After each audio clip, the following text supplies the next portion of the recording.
오늘 성령 강림절인데요. 하나님께서 보내시는 그분의 영이 여러분의 마음을 만져주시고 또 움직여주시고 살려주시는 그런 예배가 되기를 원합니다. 잠시 후에 우리가 교독문으로 시편 104편을 교독할 텐데요. 거기에 보면은 시인은 하나님이 창조하신 모든 것을 바라보면서 하나님의 위대하심을 찬양합니다. 시인이 보니까 하나님이 세상의 모든 것을 창조하신 다음에 그냥 손 떼고 너희끼리 알아서 살아라 이러는 것이 아니라 그 피조물들을 다 일일이 돌보십니다. 그러니까 피조물들이 생명력을 가지고 즐겁게 살아요. 그러나 하나님이 그들에게서 얼굴을 돌리시면은 모든 생명체는 떨면서 두려워하고 또 하나님이 호흡을 끊으시면은 생명체들은 다 죽을 수밖에 없습니다. 이것이 하나님과 우리의 관계를 말해주고 있어요. 그러니까 우리는 절대로 전지전능하지도 않고 영원 무궁하지도 않습니다.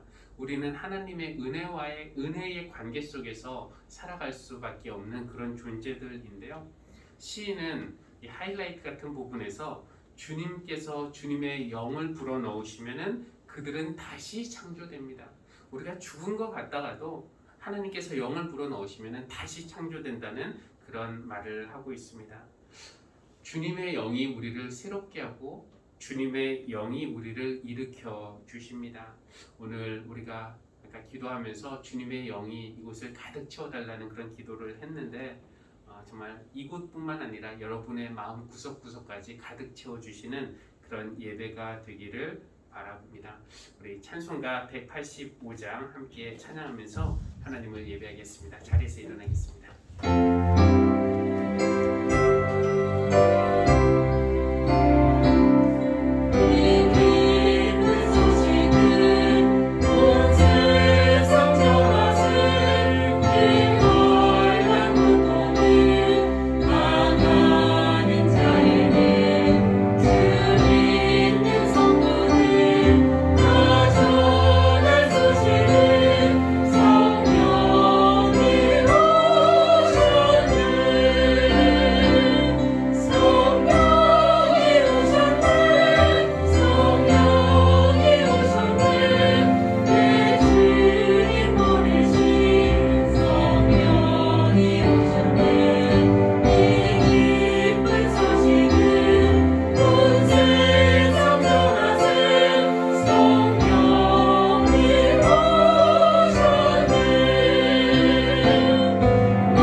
시편 104편 교독하겠습니다.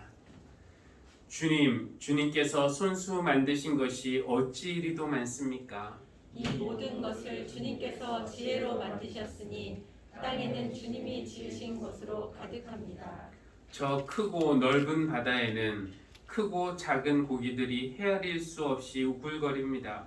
물 위로는 배들도 오가며 주님이 지으신 리워야만도 그 속에서 놉니다.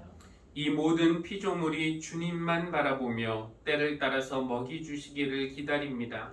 주님께서 그들에게 먹이를 주시면 그들은 받아먹고 주님께서 손을 펴 먹을 것을 주시면 그들은 만족해합니다. 그러나 주님께서 얼굴을 숨기시면 그들은 떨면서 두려워하고 주님께서 호흡을 거두어 주시면 그들은 죽어서 본래의 흙으로 돌아갑니다. 주님께서 주님의 영을 불어넣으시면 그들이 다시 창조됩니다. 주님께서는 땅의 모습을 다시 새롭게 하십니다. 주님의 영광은 영원하여라. 주님은 친히 행하신 일로 기뻐하신다. 내가 살아있는 동안 나는 주님을 노래할 것이다. 숨을 거두는 그때까지 나의 하나님께 노래할 것이다. 할렐루야. 할렐루야. 아멘.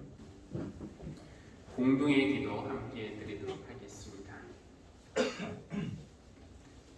시작. 창조주 하나님, 하나님께서 손수 지으신 모든 것 속에 하나님의 숨결이 들어있음을 믿습니다. 모든 사람은 물론 온갖 동물과 식물도 하나님께서 아끼시는 피조물임을 기억하고 작은 것 하나라도 소중히 대하는 마음을 허락해 주십시오. 하나님을 마음 다해 사랑하지 못하고 피조물을 내 몸같이 사랑하지 못한 우리를 용서하여 주십시오. 2000년 전 오순절 날 떨며 두려워했던 제자들에게 성령님이 임하셨을 때 그들이 능력을 받고 일어난 사람들이 되었습니다. 오늘 우리에게도 성령님을 보내주셔서 우리를 깨워주시고 일으켜주시고 하나 되게 하시고 능력 있게 하셔서 주님의 증인으로 살기에 부족함 없게 해 주십시오. 예수님의 이름으로 기도합니다. 아멘. 에스겔 37장 1절부터 14절 말씀입니다. 주님께서 권능으로 나를 사로잡으셨다. 주님의 영이 나를 데리고 나가서 골짜기의 한가운데 나를 내려놓으셨다. 그런데 그곳에는 뼈들이 가득히 있었다. 그가 나를 데리고 그 뼈들이 널리 있는 사방으로 다니게 하셨다. 그 골짜기의 바닥에 뼈가 대단히 많았다. 보니 그것들은 아주 말라 있었다. 그가 내게 물으셨다. 사람아, 이 뼈들이 살아날 수 있겠느냐? 내가 대답하였다. 주 하나님, 주님께서는 아십니다. 그가 내게 말씀하셨다. 너는 이 뼈들에게 대언하여라. 너는 그들에게 전하여라. 너희 마른 뼈들아, 너희는 나 주의 말을 들어라. 나 주 하나님이 이 뼈들에게 말한다. 내가 너희 속에 생기를 불어넣어 너희가 다시 살아나게 하겠다. 내가 너희에게 힘줄이 뻗치게 하고 또 너희에게 살을 입히고 또 너희를 살갗으로 덮고 너희 속에 생기를 불어넣어 너희가 다시 살아나게 하겠다. 그때야 비로소 너희는 내가 주인 줄 알게 될 것이다. 그래서 나는 명을 받은 대로 대언하였다. 내가 대언을 할 때에 무슨 소리가 났다. 보니 그것들은 뼈들이 서로 이어지는 요란한 소리였다. 내가 바라보고 있으니 그 뼈들 위에 힘줄이 뻗치고 살이 오르고 살 위로 살같이 덮였다. 그러나 그들 속에 생기가 없었다. 그때에 그가 내게 말씀하셨다. 사람아, 너는 생기에게 대언하여라. 생기에게 대언하여 이렇게 일러라. 나 주 하나님이 너에게 말한다. 너 생기야, 사방에서부터 불어와서 이 살해당한 사람들에게 불어서 그들이 살아나게 하여라. 그래서 내가 명을 받은 대로 대언하였더니 생기가 그들 속으로 들어갔고 그래서 그들이 곧 살아나 제 발로 일어나서 서는데 엄청나게 큰 군대였다. 그때에 그가 내게 말씀하셨다. 사람아, 이 뼈들이 바로 이스라엘 온 족속이다. 그들이 말하기를 우리의 뼈가 말랐고 우리의 희망도 사라졌으니 우리는 망했다 한다. 그러므로 너는 대언하여 그들에게 전하여라. 나 주 하나님이 말한다. 내 백성아, 내가 너희 무덤을 열고 무덤 속에서 너희를 이끌어내고 너희를 이스라엘 땅으로 들어가게 하겠다. 내 백성아, 내가 너희의 무덤을 열고 그 무덤 속에서 너희를 이끌어낼 그때야 비로소 너희는 내가 주인 줄 알 것이다.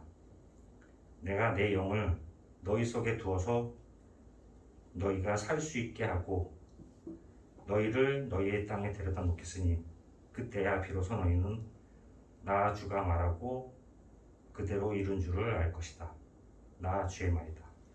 이는 우리에게 주신 하나님의 말씀입니다. 하나님 감사합니다.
성령이여 내 맘에 오소서라는 그 찬양 가사가 오늘 이 시간 우리의 기도가 되면 좋겠고, 성령님이 봄비처럼 내리신다면은 아마 우리 마음에 잘 흡수될 수 있을 정도로 이렇게 은혜로운 찬양 불러주신 권사님께 감사드립니다.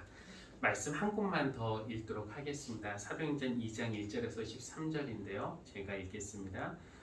오순절이 되어서 그들은 모두 한 곳에 모여 있었다. 그때 갑자기 하늘에서 세찬 바람이 부는 듯한 소리가 나더니 그들이 앉아있는 온 집안을 가득 채웠다. 그리고 불길이 솟아오를 때 혓바닥처럼 갈라지는 것 같은 혀들이 그들에게 나타나더니 각 사람 위에 내려앉았다. 그들은 모두 성령으로 충만하게 되어서 성령이 시키는 대로 각각 방언으로 말하기 시작하였다. 예루살렘에는 경건한 유대 사람이 세계 각국에서 와서 살고 있었다. 그런데 이런 말소리가 나니 많은 사람이 모여와서 각각 자기네 지방 말로 제자들이 말하는 것을 듣고서 어리둥절하였다. 그들은 놀라 신기하게 여기면서 말하였다. 보시오, 말하고 있는 이 사람들은 모두 갈릴리 사람이 아니요? 그런데 우리 모두가 저마다 태어난 지방의 말로 듣고 있으니 어찌 된 일이요? 우리는 바데 사람과 메데 사람과 엘람 사람이고 메소포타미아와 유대와 갑바도기아와 본도와 아시아와 부르기아와 밤빌리아와 이집트와 구레네 근처 리비아의 여러 지역에 사는 사람이고 또 나그네로 머물고 있는 로마 사람과 유대 사람과 유대교로 개종한 사람과 크레테 사람과 아라비아 사람인데 우리는 저들이 하나님의 큰 일을 늘 방언으로 말하는 것을 듣고 있어. 사람들은 모두 놀라 어쩔 줄 몰라서 이게 도대체 어찌 된 일이오 하면서 서로 말하였다. 그런데 더러는 조롱하면서 그들이 세술에 취하였다 하고 말하는 사람도 있었다. 아멘. 오늘 성령님의 오심을 축하하며 예배하는 여러분에게 참 좋으신 우리 하나님께서 성령의 충만함을 허락해 주시기를 바랍니다. 태초에 하나님 인간 창조하셨을 때 우리 안에 그분의 호흡, 그분의 영을 불어넣어 주셨는데요. 하나님의 영으로 창조된 우리는 하나님의 영과 함께 또 그 영을 모시고 살아가도록 지음받은 존재입니다. 그렇다면 여러분 안에 성령님은 지금 평안히 잘 계십니까? 또 여러분과 성령님의 관계는 안녕합니까? 무언가 삶이나 신앙의 무기력을 느낀다면은, 상황이 절망적으로 보이고 부정적인 생각이 든다면은, 내가 하나님께 가까이 가고 싶은데 그것이 뜻대로 잘 되지 않는다면은, 내 삶 속에서 기쁨은 간데없고 근심과 불안과 두려움이 지배하고 있다면은 아마 이런 모든 것들은 우리에게 지금 성령님이 필요하다는 그런 표시일 것입니다. 성령님은 우리 안에 기쁨을 넣어주셔서 그 기쁨이 생기면 힘이 되잖아요. 힘이 생기게 하고 그래서 우리가 일어난 존재가 되고 또 살아난 그런 존재가 되게 하시는 분이십니다. 오늘 성령 강림절을 맞아서 그리고 또 앞으로 성령 강림 절기가 계속될 것인데 다시 한번 내 안에 성령님을 모시겠다 결단하고 또 성령님이 인도하시는 대로 순종하며 살겠다고 그렇게 결심하는 그런 날이 되기 바라고, 그렇게 결단하는 여러분 모두에게 하나님의 넉넉하신 은총이 임하시기를 주님의 이름으로 축원합니다. 예수님이 십자가에서 돌아가신 후 제자들의 마음을 지배하고 있던 감정은 두려움과 혼란과 충격이었습니다. 그래서 그들은 문을 걸어 잠그고 있었고 심지어 부활하신 주님을 만났지만 기뻐하는 것도 잠시 그래 주님 주신 사명 감당하며 세상으로 나아가겠다라는 생각보다는 그냥 옛생활로 돌아가고 싶다 이런 생각이 더 컸습니다.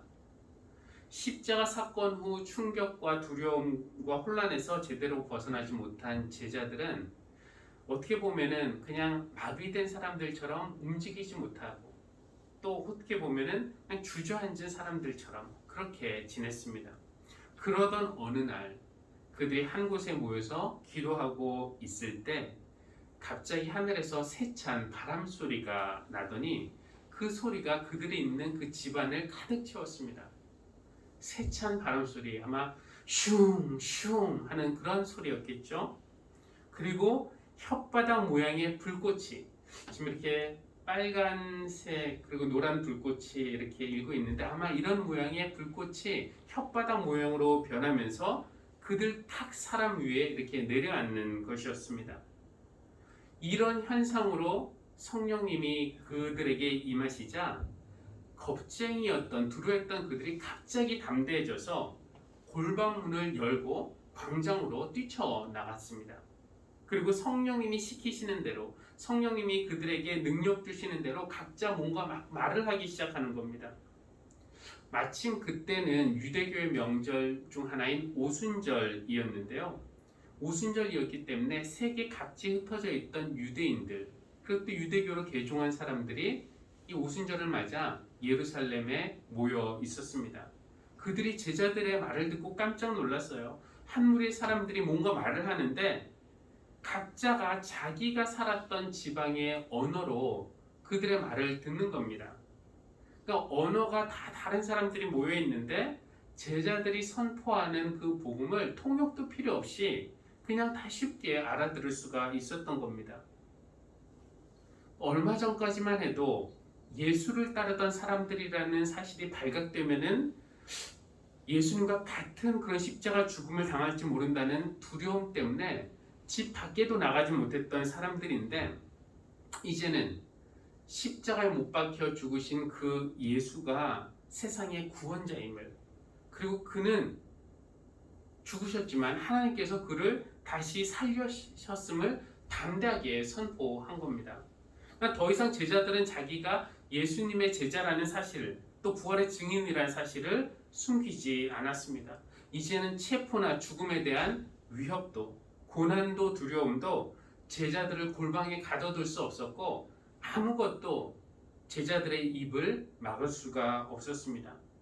성령 강림절은 이렇게 바람 빠진 타이어처럼 무기력했던 제자들을 생기 있는 사람들로 바꾼 사건이었고요. 또 절망으로 주저앉아 있던 그들을 일으켜 세운 그런 사건이었습니다. 성령 강림절.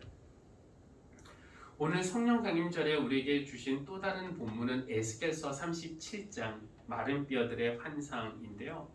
이 본문 역시 하나님의 영, 성령님이 어떤 일을 하시는가 우리에게 잘 보여주고 있어요. 주님의 영에 사로잡힌 에스겔이 이끌려간 그곳에서 눈을 떠보니 그의 앞에 골짜기가 펼쳐졌습니다. 풍경이 아름다운 그런 계곡은 아니었습니다. 그 골짜기에는 인간의 뼈들이 그것도 바짝 말라 비틀어진 뼈들이 가득한 그런 계곡의 모습이 펼쳐졌습니다. 싸늘한 그 죽음의 기운이 감도는 그리고 그 해골 더미가 있는 아주 참담한 광경이었습니다. 이때 하나님이 에스겔에게 물으세요. 이 뼈들이 살아날 수 있겠느냐? 이게 사실 황당한 질문이죠. 말라 비틀어진 뼈들이 어떻게 살아날 수 있겠냐? 라고 생각하면은 참 당혹스러운 질문입니다. 일단 사람이 죽으면은 뭐 살 수 없는 거라는 거 우리 다 알고 있는데 게다가 죽은 지 너무 오래돼서 살은 다 썩어 없어지고 뼈들만 남아 있는데 그 뼈들도 바싹 말랐는데 어떻게 그것들이 다시 살아나겠습니까? 에스겔이 본 그 골짜기를 가득 메운 그 마른 뼈들은 무언가를 상징하고 있는데요. 그것은 지금 이스라엘 백성이 처한 그들의 현실을 나타내고 있습니다. 마음과 힘과 뜻을 다해 주 너의 하나님을 사랑하라 라고 하셨지만 그들은 풍요를 약속하는 다른 거짓신들을 따라가느라고 하나님을 배신했고 이웃을 내 몸같이 사랑하라 라고 하셨지만 자기 탐욕을 채우느라고 마땅히 돌보아야 할 그런 이웃을 외면했기 때문에 이스라엘은 결국 바벨론에게 멸망을 당할 수밖에 없었습니다. 바벨론으로부터 멸망당할 때 많은 사람들이 죽었고 또 상당수는 바벨론의 포로로 끌려갔고 어떤 이들은 그 옛날 땅, 그 땅에 남아 있었고 또 많은 사람들이 나라를 떠나 여기저기 흩어졌습니다. 처음에는 너무 큰 충격과 혼란이었죠. 그때는 그 나라와 나라의 싸움은 신들의 싸움이라고 생각을 했는데 우리 하나님이 바벨론의 마르둑 신보다 약하다는 말인가요?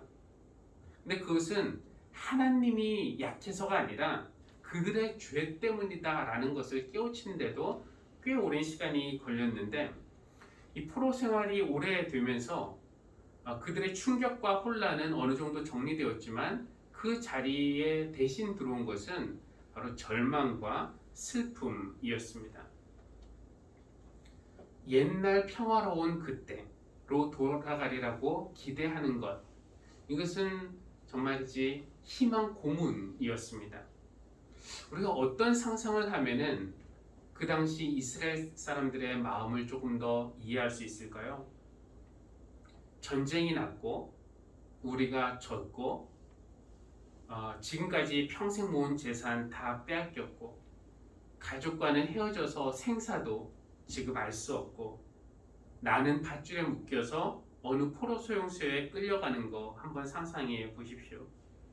처음 얼마 동안은 그래도 희망을 가질 수 있겠죠. 누군가가 나타나서 도와줄 것이고 옛날로 지금의 삶으로 돌아갈 수 있을 것이다.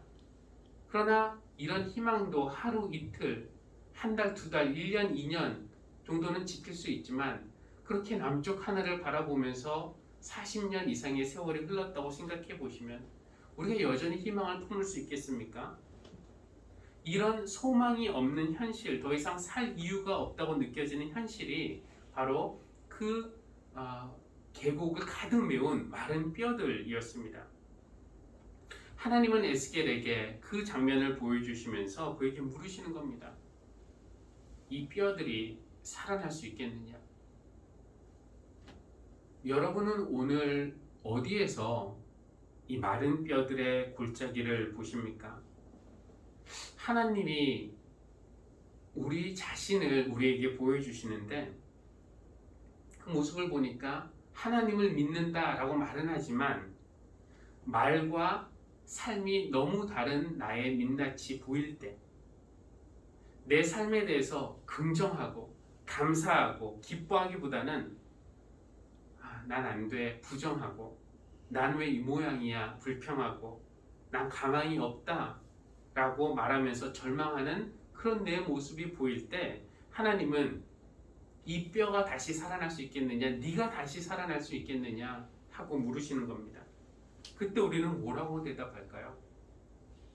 하나님이 거의 다 깨져가는 가정, 부부가 더 이상 신뢰하지도 않고 부모와 자녀 사이에 골이 깊어져서 더는 사랑하지 않을 뿐만 아니라 이제 함께 살기 불가능하다고 느껴지는 그런 가정을 보여주시면서 이 뼈들이 살아날 수 있겠느냐, 이 가정이 회복될 수 있겠느냐라고 물으신다면은 우리는 뭐라고 대답할까요? 한국교회는 살아날 수 있을까요? 사회로부터 신뢰를 잃은 교회, 이 사회의 골짜기에 마른 뼈처럼 취급받는 그 교회들이 다시 연결되고 살아나는 일, 이기적이고 탐욕적이고 배타적이다라는 오명을 씻어내고 생명 살리는 일에 앞장서는 교회, 섬김과 희생으로 지역사회를 살리는 교회, 그리고 믿지 않는 이웃에게 욕을 먹는 게 아니라 우리 곁에 있어줘서, 우리 동네에 당신 교회가 있어서 고맙다, 우리를 위해서 기도해줘서 고맙다라는 소리를 듣는 교회, 세상에서부터 신뢰와 사랑을 받고 또 세상에는 소망과 위로를 선물해 줄 수 있는 그런 교회를 우리가 꿈꿔왔는데 지금의 사회 분위기를 보니까 이런 꿈을 접어야 하나라는 생각이 들 때 하나님은 우리에게 물으십니다. 이 뼈들이 다시 살아날 수 있겠느냐? 우리는 뭐라고 대답할까요? 에스겔은 이렇게 대답해요. 주님께서 아십니다. 주 하나님, 주님께서는 아십니다. 저는 에스겔이 어떤 심정으로, 어떤 톤으로 이렇게 말했는지 한번 상상해 보고 싶습니다. 반신반의하는 그런 마음이었을까요? 이 뼈들이 살아날 수 있겠느냐? 당연히 못 살지 라는 그런 속마음이지만 차마 하나님 앞에서 그 말을 끊을 수 없어서 안 되는 거 아시지 않습니까? 이런 의도로 주님 아시지 않습니까? 라고 말을 한 것일까요? 아니면은 믿음이 수반된 그런 간절한 마음이었을까요? 주님만이 하실 수 있습니다. 주님이 아신다는 것은 주님만이 하실 수 있습니다. 우리의 힘으로는 가망이 없지만 주님이 하고자 하시면은 주님은 하실 수 있습니다. 주님이 그렇게 해주시기만 해주십시오. 라는 그런 간절한 마음이었을까요? 만약에 후자였다면 다행인 것이 하나님은 에스겔에게 하나님의 계획을 뼈들에게 전달하라고 명령하십니다. 하나님의 계획은 무엇인가? 그들을 그냥 그렇게 죽도록 방치하는 것이 하나님의 계획이 아니라 그것들 속에 생기를 불어넣어서 그 마른 뼈들을 살아나게 하는 것이 하나님의 계획이다라는 것을 뼈들에게 전달하라는 것입니다. 그런데 하나님이 직접 뼈들에게 말씀하시면 되지 왜 에스겔을 시키실까요? 에스겔을 시키십니다. 그러니까 에스겔에게 할 말은 주세요. 너희 마른 뼈들아 살아나라. 뼈들아 이어져라. 뼈들 위에 힘주라 뻗어라.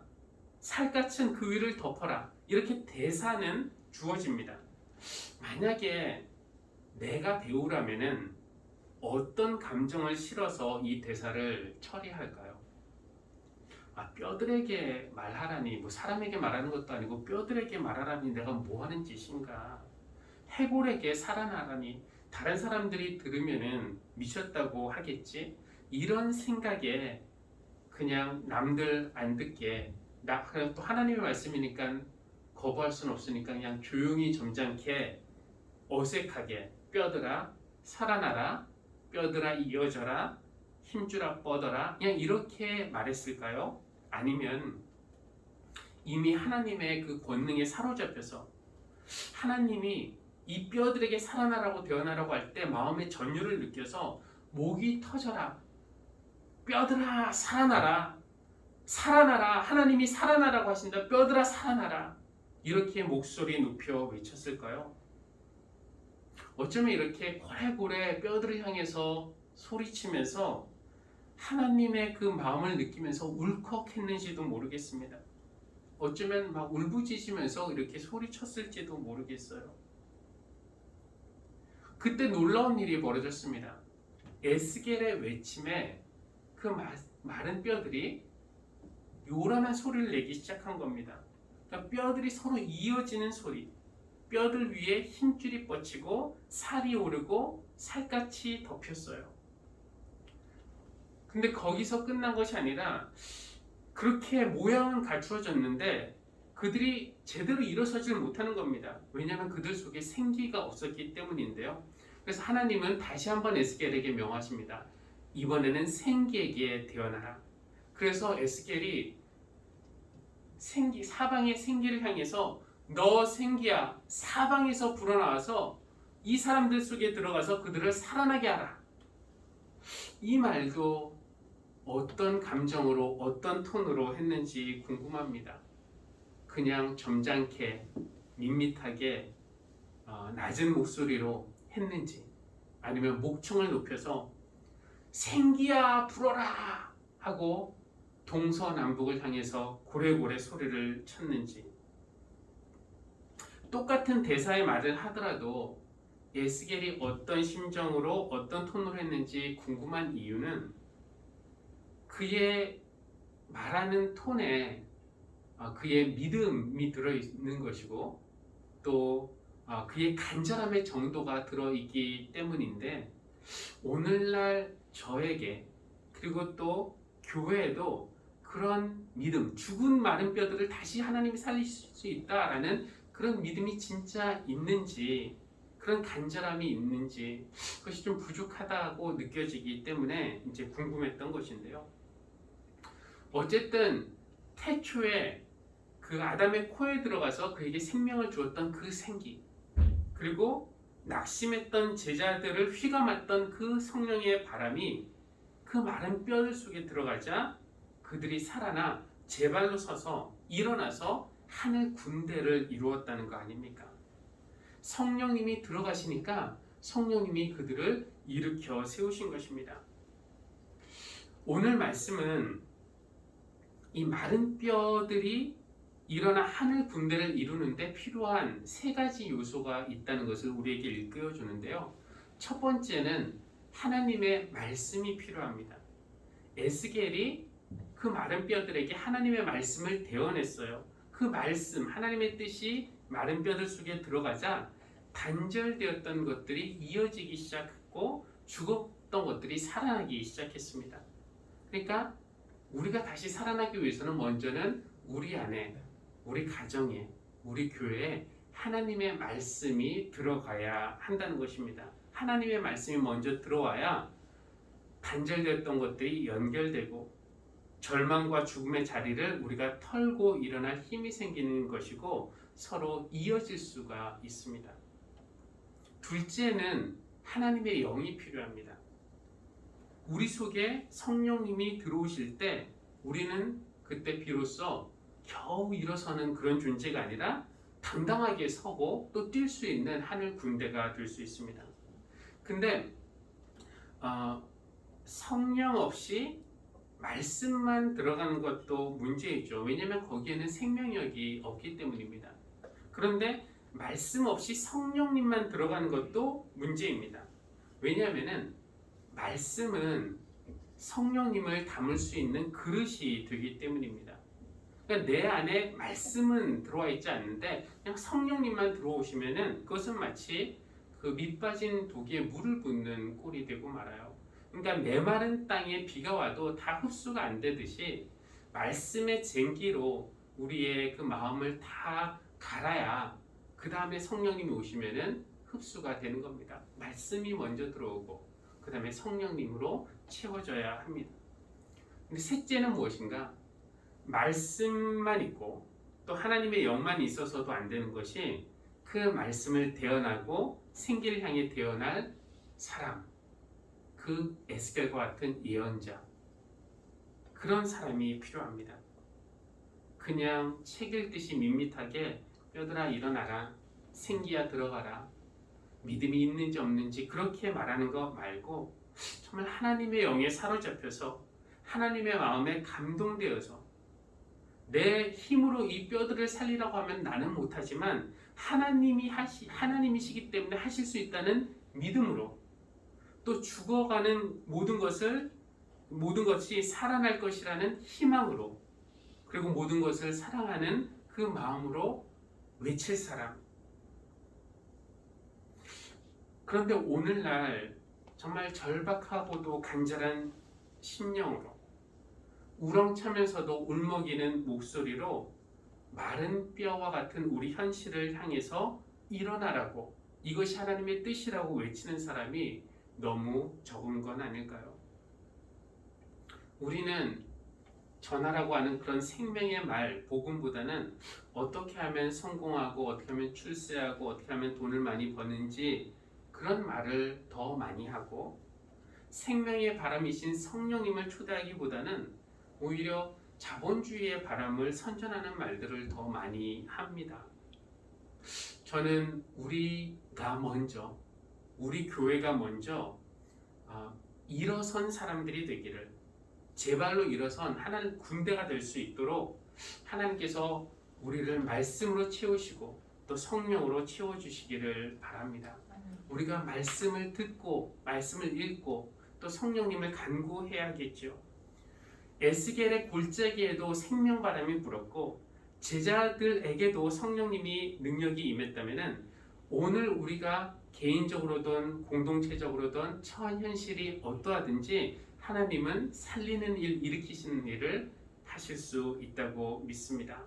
성령님의 도우심으로 저도 간절한 마음으로 또 목소리 높여 말씀을 가르치고 또 선포하고 성령님 오시도록 기도하는 그런 것을 하겠지만 여러분도 여러분이 처한 무기력과 절망과 죽음의 현실 향해서 그냥 포기하거나 좌절하지 마시고 대신 내 자신을 향해서 살아나라고 그렇게 외치시고 기도하는 마음으로 외치시고 또 생기를 향해서 사방에서 불어서 나에게로 들어오라고 선포하시는, 그래서 성령 충만한 하늘 군대로 우뚝 서는 그런 저와 여러분이 되기를 간절히 바랍니다.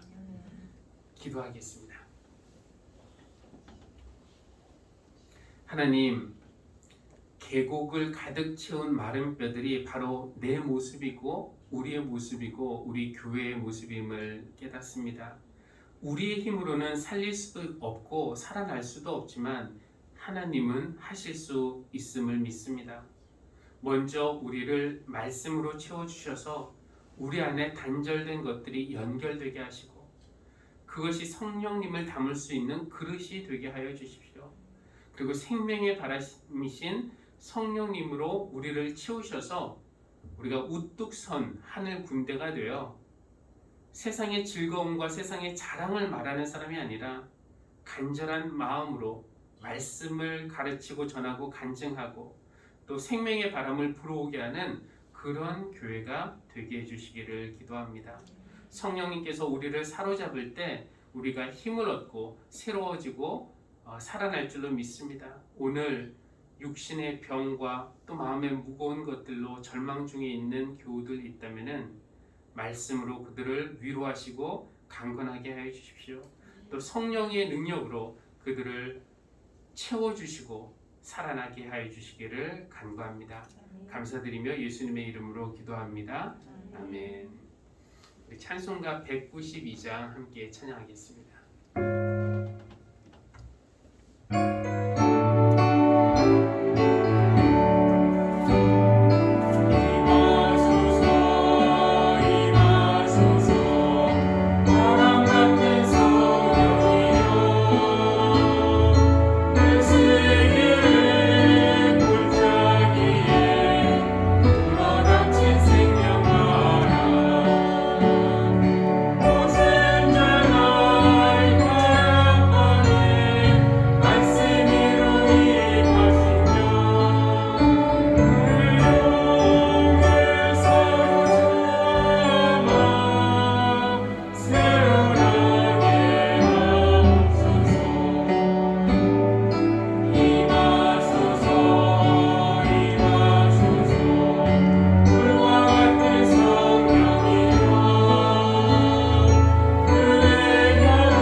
하나님, 마른 뼈와 같은 우리에게 말씀을 주시고 또 성령님을 내리셔서 우리를 살아나게 하시고 새롭게 하심을 감사드립니다. 이제 하나님은 에스겔과 같이 외칠 사람, 또 제자들과 같이 선포할 사람을 찾고 계신 줄 믿습니다. 우리가 일어선 하늘 군대가 되었으니 우리 교회를 사용하여 주십시오. 그런 마음으로 오늘의 예물을 드립니다.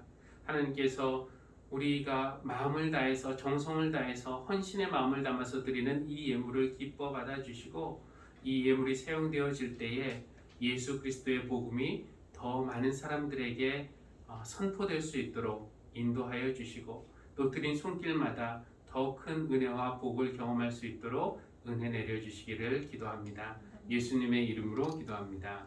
아멘.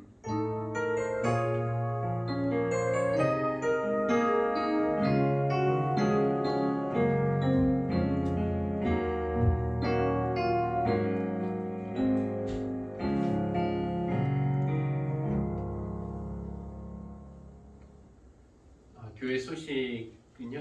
오늘이 성령 강림절인데 이 절기가 8월 말까지 계속 이어집니다. 그래서 이 기간 동안에 성령님과 동행하면서 신앙의 성장을 이루시는 그런 기간이 되기를 바라고 그러기 위해서 말씀을 열심히 또 읽으시고 또 성령님의 오심을 위해서 기도하시는 그런 기간이 되기를 바랍니다.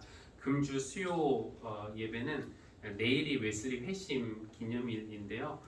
무슨 부흥회를 할 수는 없고 그래서 웨슬리 설교 다시 듣기 지난주에 그 노예의 영, 양자의 영 1을 했는데 이제 결론 부분에 해당하는 2 순서로 진행을 하도록 하겠습니다.